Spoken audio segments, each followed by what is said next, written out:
Drama serial गुलाम बादशाह सुंदरी की next episode बहुत ही ज़्यादा इंटरेस्टिंग बनने वाली है, क्योंकि आने वाली एपिसोड में अब गुलाम सुंदरी को उकसाता है कि वो उसके साथ सुंदरगढ़ जाए, लेकिन सुंदरी उसकी बात नहीं मानती।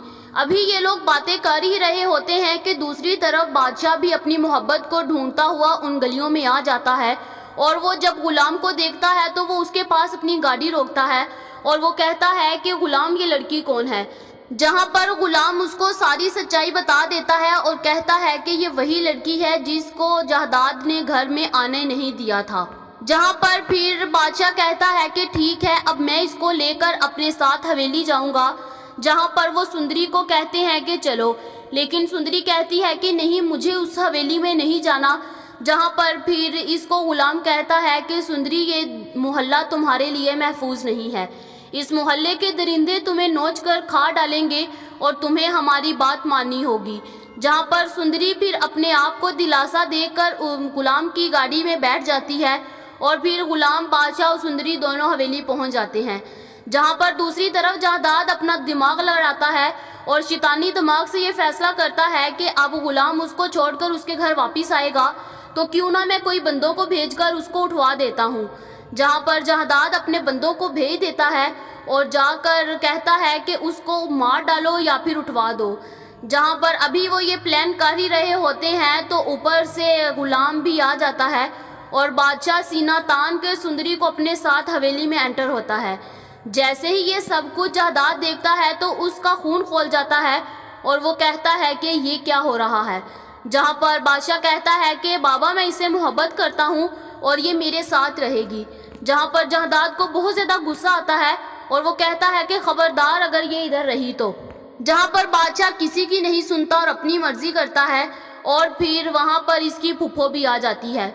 खुर्शीद गुलाम से पूछती है कि ये लड़की कौन है और तुम्हारा इससे क्या ताल्लुक है और बादशाह को ये कैसे पसंद आई। जहां पर फिर गुलाम सारी सच्चाई उसके सामने खोल देता है और बादशाह भी अपनी फुप्पो के पास जाता है कि फुप्पो देख लो, जिससे मैं मोहब्बत करता था वो लड़की खुद ही आ गई। जहां पर फिर जैसे खुर्शीद को पता चलता है कि आशिक अली की बेटी है तो वो सुंदरी को अपने गले से लगा लेती है और फिर जैसे ही उसको पता चलता है कि आशिक अली मर गया है तो उसको बहुत ज़्यादा अफसोस होता है। वो जाकर अपने भाई का गिरेबान पकड़ लेती है और कहती है कि आपने मेरी खुशियों को पहले भी आग लगाई, आपकी खुशियों की वजह से आज मेरी बेटी के सर से भी साया उसके बाप का उठ गया। जहां पर खुर्शीद अब अपनी बेटी के आगे ढाल बनकर खड़ी हो जाएगी और फिर अब जहदाद की हिम्मत नहीं होगी कि वो इसको हैंड लगाए। जहां पर फिर खुर्शीद ये फैसला करती है कि मैं अपनी बेटी को महफूज रखूंगी, इसके लिए मुझे बादशाह को इसका हाथ देना होगा। जहां पर बादशाह तो बहुत ज़्यादा खुश होता है और अगले ही दिन जैसे ही निकाह की तैयारियां हो रही होती हैं, गुलाम बहुत ज़्यादा अफसुर्दा होता है क्योंकि उसकी मोहब्बत थी, लेकिन वो कुछ नहीं कहता। वो जस्ट अपनी दोस्ती को बचाने के लिए सुंदरी को छोड़ देता है और पीछे हो जाता है। जहां पर फिर जैसे ही निकाह शुरू होता है तो मौलवी साहब भी सुंदरी से कहते हैं कि क्या आपको ये निकाह कबूल है। तो सुंदरी वहीं पर चीख खड़ी हो जाती है और कहती है कि नहीं, मुझे ये निकाह नहीं कबूल, मैं सिर्फ और सिर्फ गुलाम की हूँ।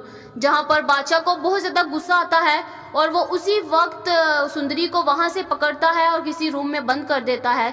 जहाँ पर क्या अब ऐसे ही सुंदरी के साथ जुल्म होते रहेंगे जैसे उसकी माँ के साथ होते रहे, या फिर गुलाम कुछ ऐसा करेगा कि उसको बचा ले, या फिर गुलाम को खुद बादशाह किसी जेल में डाल देगा और वहां से कभी बाहर नहीं निकलेगा, या फिर बादशाह अपने दोस्त के लिए अपनी मोहब्बत को छोड़ डालेगा, या फिर खुर्शीद अपनी बेटी की खुशियों को किसी की नज़र नहीं लगने देगी और सीसा प्लाई की दीवार जैसे उसके आगे ढाल बन जाएगी।